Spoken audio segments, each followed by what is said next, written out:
and gentlemen, welcome to America's Auto Enthusiast Program. This is Auto World. And now, here's your host, Bob Long.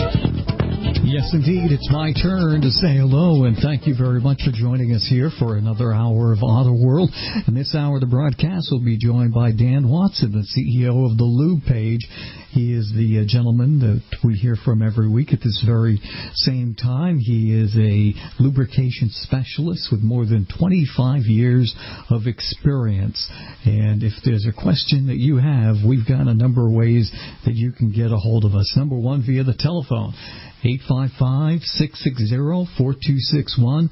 Producer Mackenzie will take your call at 855-660-4261 and patch us in all together, and the three of us can have a talk. I look forward to you guys taking advantage of that opportunity, as well as you can email us, Bob at autoworldradio.com, and Dan Watson at thelubepage.com. It's that simple. It's that easy.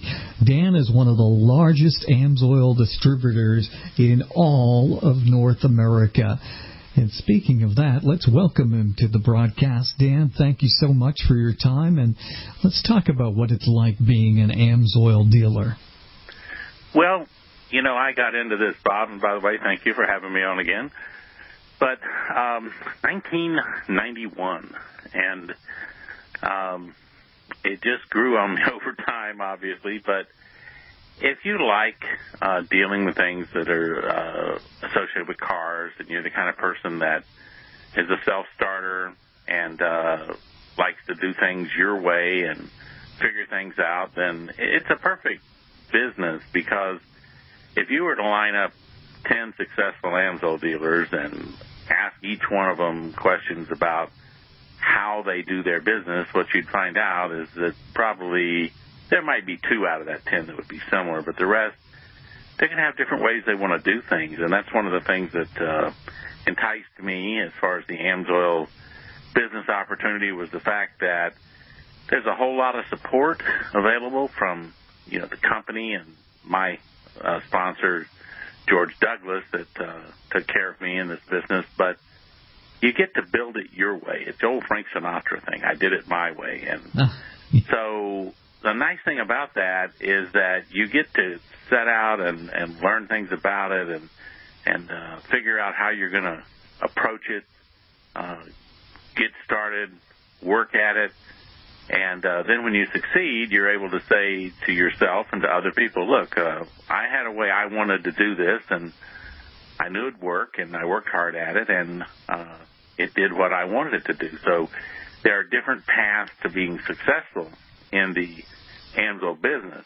One thing I would say for any of our listeners, and by the way, one of my new dealers from Corpus Christi, Tom, I'll just use his first name, came to me via Auto World Radio. So he was listening out in Corpus Christi. And he's going to be very successful in this business, because I think the approach that he sees is the same one that I took when I started, which is, once you get into it and see what it's kind of about and see what niche or part of it that you like to work in and the kind of things that you like to do. He's a motorhead. He's a guy that likes cars and everything about it, and I think that the Amsoil business is going to fit right into his personality. He likes being independent, doing things on his own, and being challenged to succeed. Of course, he appreciates all the help that I can give him, because that's the idea, is as the person who is his sponsor that brings him into this business, my responsibility is to mentor and coach, but not to try to create a replica. It just doesn't work when you say, well, I'll make a replica of me, because the person is not me. It's an individual with their own personality and the kind of things that they like and don't like, and so you have to be available to answer questions and to give some explanation of things and to help with the technical aspects of the business, so the people that are really interested in the technical side. And that usually will spell success. The only people I've seen in Amsoil that failed to succeed are those who quit trying to succeed, and that's the sure way not to succeed, is when you quit trying. Yeah. So what I would say on this dealership opportunity, for anybody out there, if you have an interest, you really don't know enough about this Amsoil business to know whether it's something that you would do or not do. But the way to find out is to get in touch with me. Let me give you some information and, of course, answer any questions that you have on how does it work and how much time does it take and can you really make any money doing it and do you have to be an engineer to do it and all these kind of things, these questions. But the best way you get an answer to that is to get in touch with me and let me answer those questions. And sometimes I'm probably going to give you an answer associated with Amsoil for some of you out there that you'll say, well, then it's not for me. And then so it's not for you, okay? I'm not trying to be one of those guys that says, everybody ought to be an Amsoil dealer. Yeah. What I'm saying is that there are those of you out there who would probably find it a really interesting second business behind your day job. But be careful, because I had a day job too.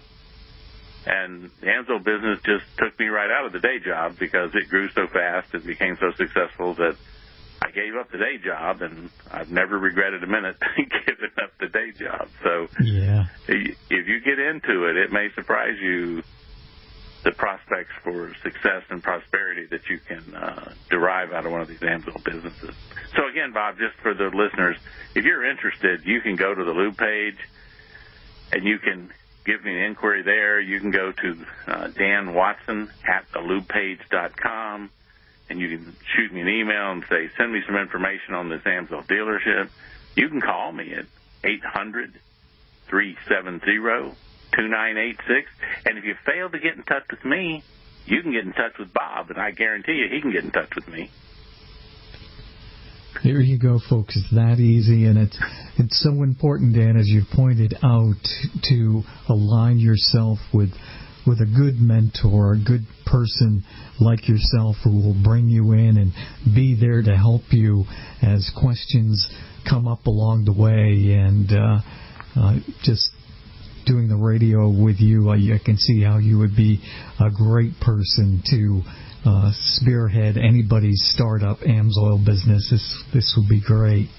Well, one thing in that, Bob, I will tell people and caution them, like in every place in the world, there are some guys out there that I would refer to as headhunters. They just want to get people signed up, and you may never hear from them again. And that is the very worst thing that can happen for you. So be careful. If you don't sign up under me, that's okay. You might find another good Amsoil dealer. There's plenty out there.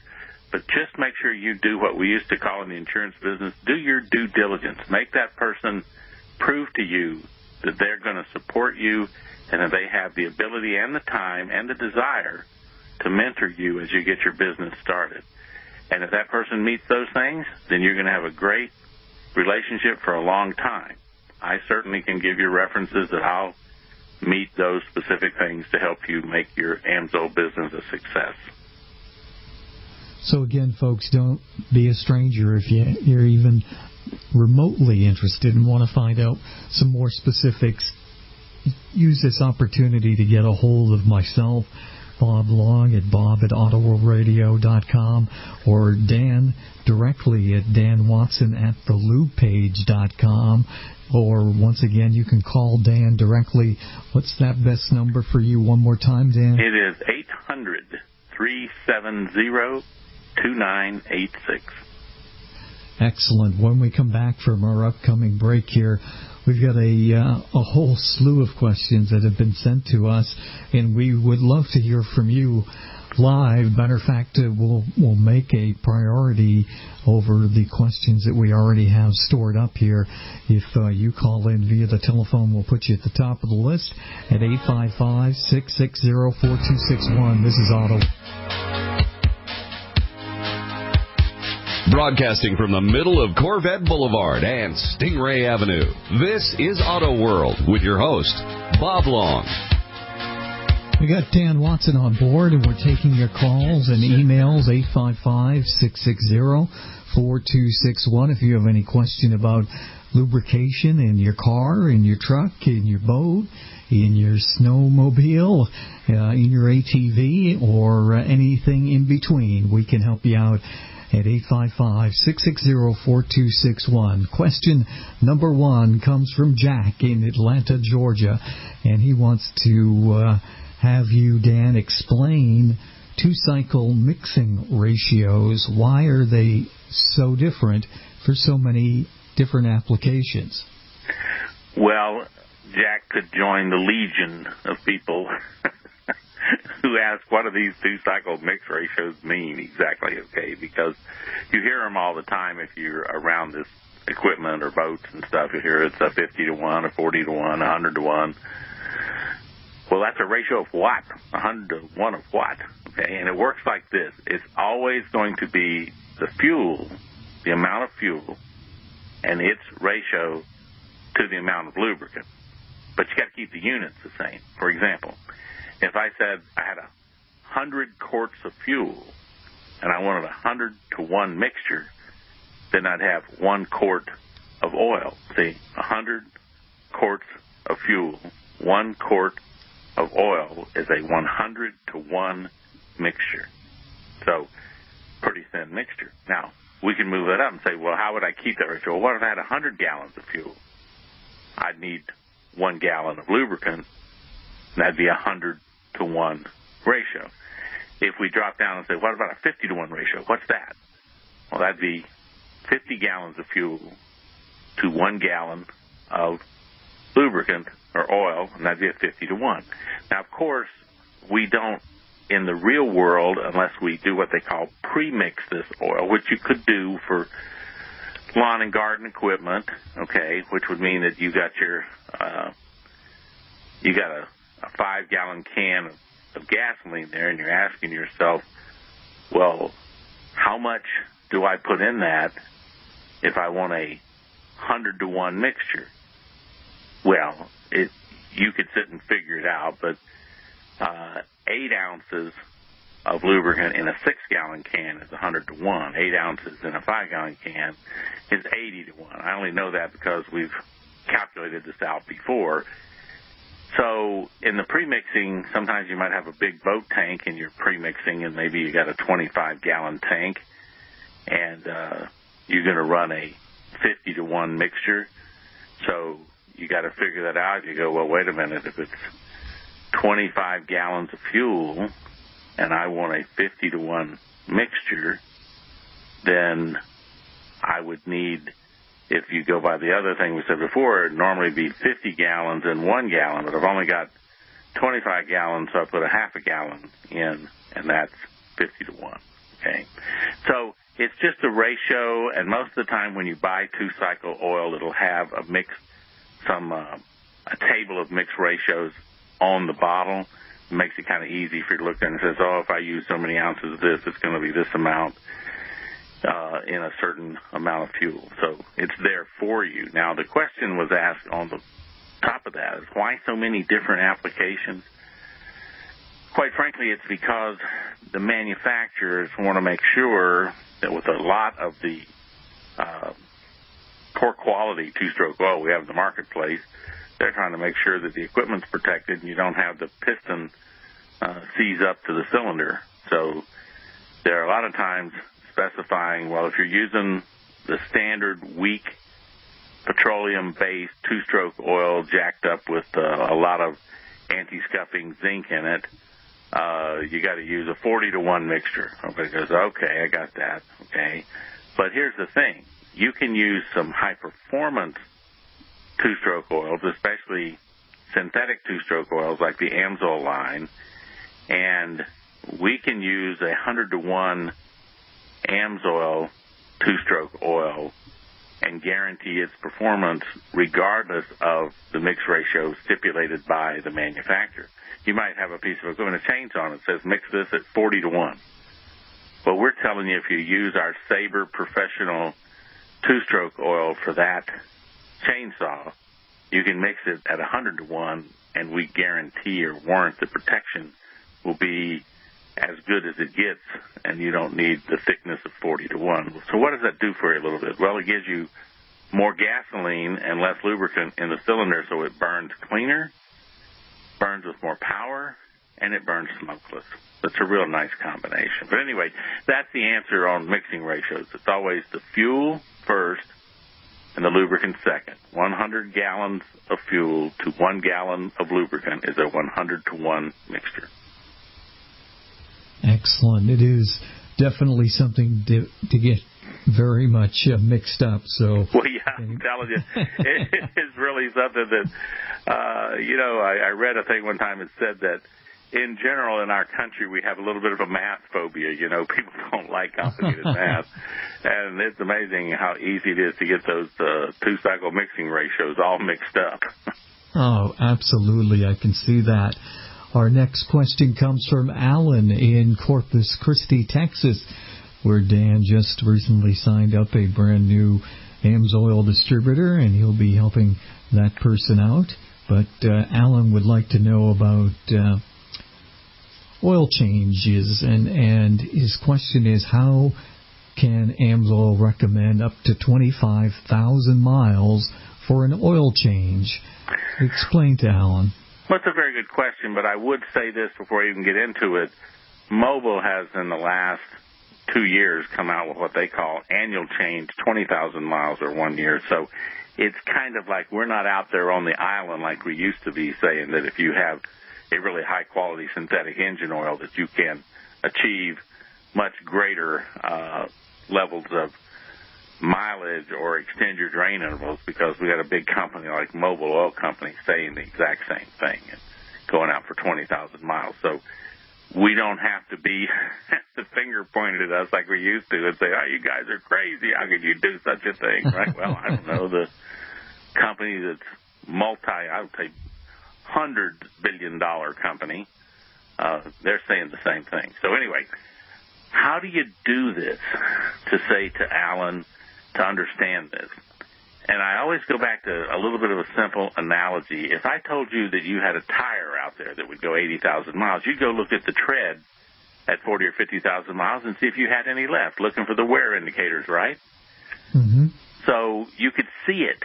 But the question is, you don't know when you take your dipstick out and look at the oil. You can't really evaluate the oil because you don't know what is condemning the oil as bad. We're just changing oil blindly when we do 3, 4, 5, 6,000 miles. It's just a blind change based on it ought to last that long because our tests show that it probably will, right?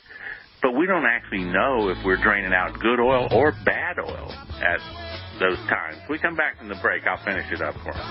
Yeah, it's very important information, folks. So if you'd like to ask Dan Watson a question, dial us up at 855-660-4261. This is Auto World. Don't go away. And now, back to the show with the highest octanes, Auto World, and your host, Bob Long. We're back with Dan Watson, having lots of fun here on Auto World, and we're talking about a question that came in from Corpus Christi, Texas, all about Amsoil's 25,000-mile oil change intervals. And Alan wanted to know, how can Amsoil do this? And Dan, you were doing a great job of explaining this. This is really important for folks to listen up and hear what you have to say. Well, I started out by saying if you looked at tires, you could go out and look, and you could see if you're down to the wear indicator, and that would tell you, hey, this tire's still good to go. But you don't have anything that can tell you on that with oil. And, by the way, these new oil change monitoring system, it's called, that the light comes on your dash to tell you it's time to change your oil. They never sample a drop of oil. They're all based on computer algorithms to look at how you drive and to basically try to make a good faith estimate on how long the oil would last under those kinds of conditions. It starts out with if you did perfect, you drove perfectly, the temperatures were perfect, and say the oil would be good for 10,000 miles. But since you're not going to drive perfect and the temperatures are not going to be perfect and all those things, it keeps subtracting miles every time you're in these certain situations. And that keeps bringing that down until it gets to some number, say 4, 5, 6,000 miles, and the light comes on because it tells you that, hey, we think the way you've been driving, this oil will only be good for 6,000. You're at 5,500, so you're, 95% of your oil is used up. Get ready to change your oil, but it doesn't actually sample the oil. Now, oil to be bad, there's a number of things that condemns oil. One is that the oil gets too thick. Okay, if it goes up more than a grade or down a grade, then according to the industry, that oil should be changed. So that's one of the ways we would look at it and say, have we engineered this oil so that it will last and not get too thick or not get thinned out? And yes, you can do that. If the oil oxidizes with a lot of oxygen and starts to really turn to mud, that's another thing that you can engineer the oil to be more resistant to. There's a number of things like that, and we don't have time to go into the full chemistry of it, but what it comes down to is oil was never condemned on just 3,000 miles or 5,000 miles. The manufacturers ran their own studies to determine, on average, if everything went okay, this oil should last this long, and so they set up a change interval. But that was based on weak petroleum engine oil. And when you move to a sophisticated synthetic oil, a lot of the things that the petroleum oil could not withstand, oxidation, high temperature breakdown, all kinds of things, you can accomplish, you can overcome those things with a high-quality synthetic engine oil, and all of a sudden you're not fighting against those condemnation factors that would cause the oil to have to be changed or thrown out. So in general, Amsoil started in 1971 recommending 25,000-mile oil changes. We have millions of miles of experience with extended drain intervals and literally tens of thousands of oil samples that have been done and analyzed over the years. And so Amsoil stands behind their Signature Series oils for 25,000 miles with a complete warranty that tells you that if that oil can be shown to be the cause of some failure in your engine, that they'll buy you another one, okay? And I've been doing this since 91, and I've never seen the oil cause an engine failure. And I've seen a lot of people drive 25,000, some over 25,000 on these oils. So it can be done, it is done, and it's been working now for, my gosh, what are we talking about, almost 50 years. So it works very well. So that's the best we can do with that one. Bob, let's go to the next one. All right, terrific. The next question is from Tim in Ocala, Florida, listening on WOCA, and he wants to know if you recommend any additives for oil, and certainly there are a lot of them out there. Dan, what's your thought on additives? Well, in general, unless somebody could really prove something to me, I wouldn't waste my time. Now, that being said, if you've decided to buy the cheapest no-name wonder oil from some, place that is very low quality, then you might benefit by putting a reputable additive in it. Like I think STP used to sell one which was pretty reputable, because all that was a condensed amount of the regular additives that go in the oil to beef up the additive package. So if you're going to buy oil with inadequate additives, then putting an additive in it might be of some assistance. The problem is that many of these additives, you have to understand my biggest concern with additives. They're not regulated by anybody. The American Petroleum Institute does not rate additives as either good, bad, or indifferent. They don't. Nobody does. You, the consumer, is the one that will take the complete chance on whether one of these oil additives will do anything, because they don't have to prove to anybody anything they say on the labels when they start selling this stuff.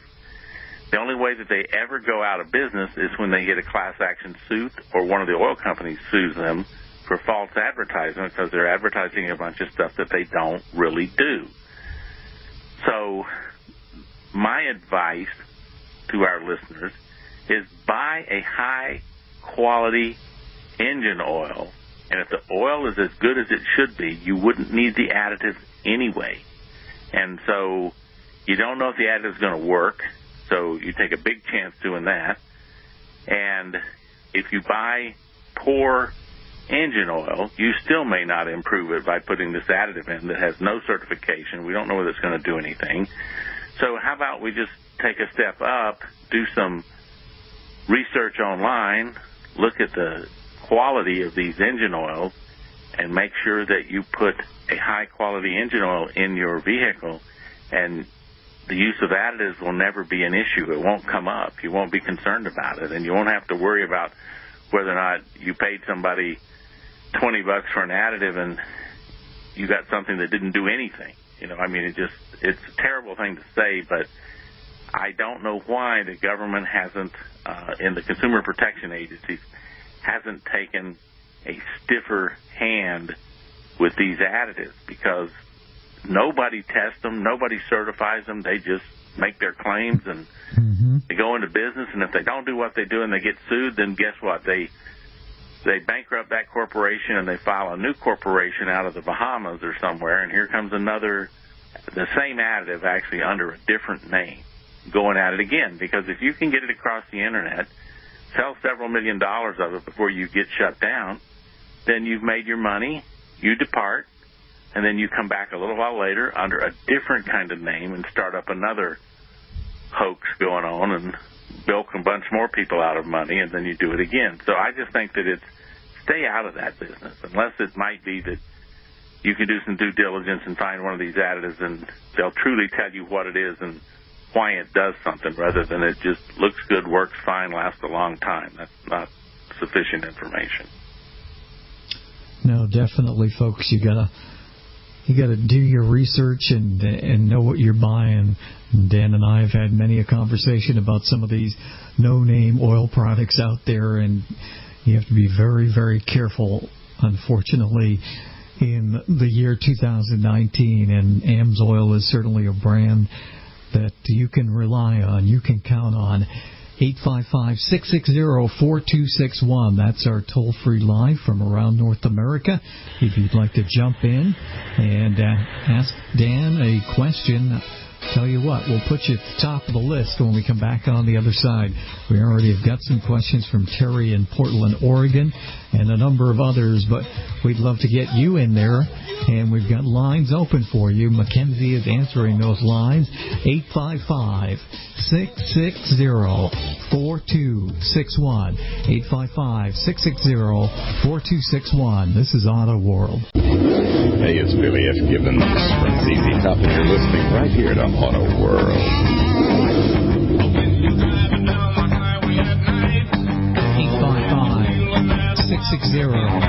855-660-4261. That's our contact line. We'll get you right into Master Control, where Mackenzie's running the board, and he can patch you into myself, Bob Long, and Dan Watson, the certified lubrication specialist with more than 25 years of experience and one of the largest Amsoil dealers in all of North America. 855-660-4261. Got a call off air from Lisa in California, and she said she's just about to purchase an older car. It's a 2005 with 145,000 miles on it. She says she's had it checked by a mechanic, but she's been hearing us talk, and she wants to know if putting Amsoil in an older vehicle would be a good idea to hopefully make that older vehicle last another 50 or 75,000 miles. What's your thoughts, Dan? Well, this is a good question. I'm glad that she's taking the time to ask it, because when you have a high-mileage car, and 145 is not really high mileage, but it's high in the world of like lubrication, and you're buying this as a used car, you don't always know the history of how well the car has been maintained. In other words, has somebody done religious oil changes every 3,000, 4,000 miles, or have they pushed them out further than that with regular petroleum? Or were they using synthetic oil in the car to begin with? I don't know the answer to those things, and here's what I would say has to be evaluated. You want to be careful with a car with high mileage because it could have quite a bit of sludge in the engine. You're not noticing it because it's in the nooks and crannies. It's out of the way. Now, when you put a high-quality synthetic like Amsoil's oils, in particular the Signature Series oils, there is an ester component of that oil which acts like a solvent when it comes to sludge and varnish, just cleaning it out with a very, very high rate of cleaning it out.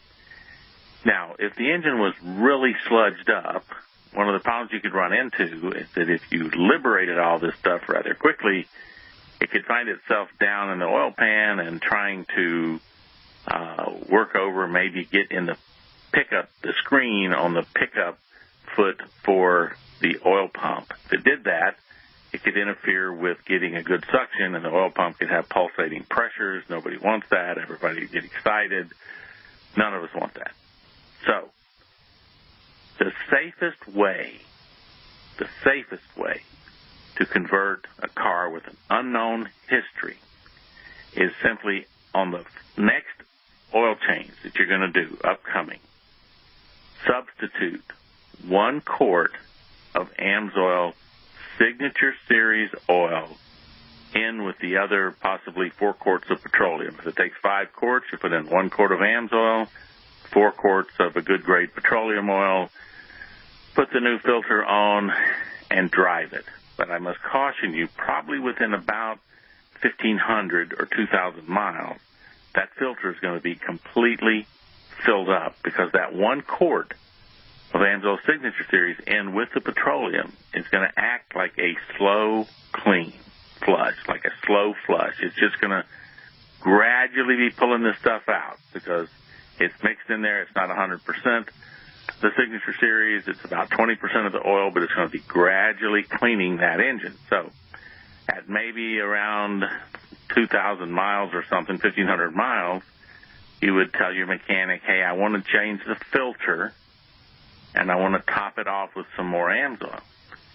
Then you drive it out to about 3,000, 4,000 miles and do a complete drain, refill with a new filter, and this time when you bring it up, you can put all Amsoil in it.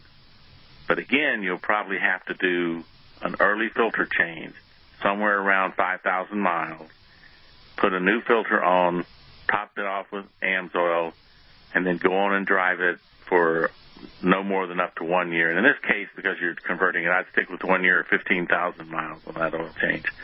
And then after that, you're so completely cleaned you wouldn't recognize the inside of the engine from day one, and you just go on, live long, and prosper. Very good.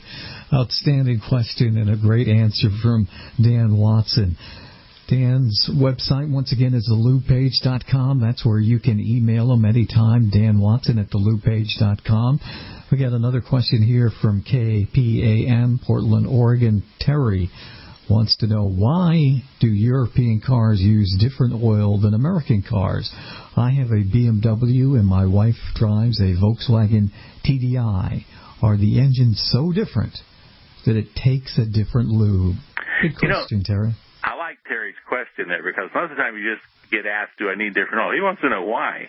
I mean, obviously it's an internal combustion engine, right?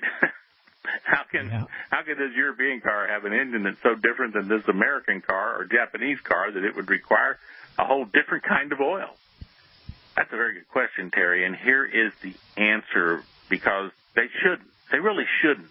But the problem is we have one shoe fits all in America, the API SN rating, American Petroleum Institute gasoline SN rating. That's supposed to fit everything.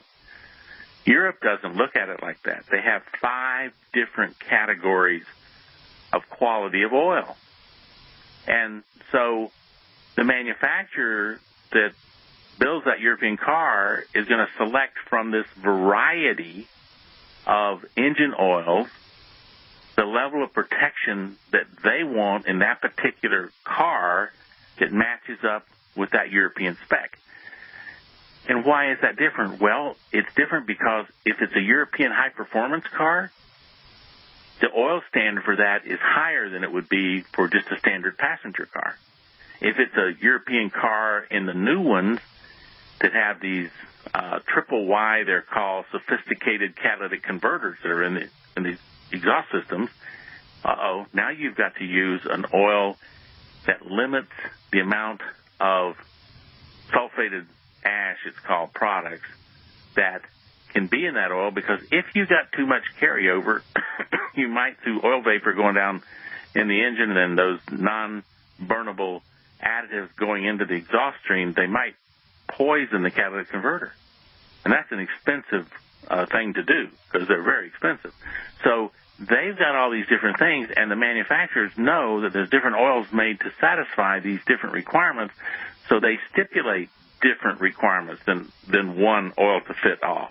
We come over here to North America, we say, well, look, this is an SN oil. It meets these requirements. Well, yeah, but our SN oil would void the warranty for a vehicle that has a triple Y catalytic converter because we have too much, additive package has too much zinc and phosphorus in it to satisfy what they require. So what it comes down to is, no, the engines, many of the engines are very similar. The problem is that the Europeans are saying that they want better oil for higher performance vehicles. What we do in the United States is say, hey, well, that SN oil, it's good for everything. Well, is SN oil good for one of these new Corvettes with, 700 horsepower?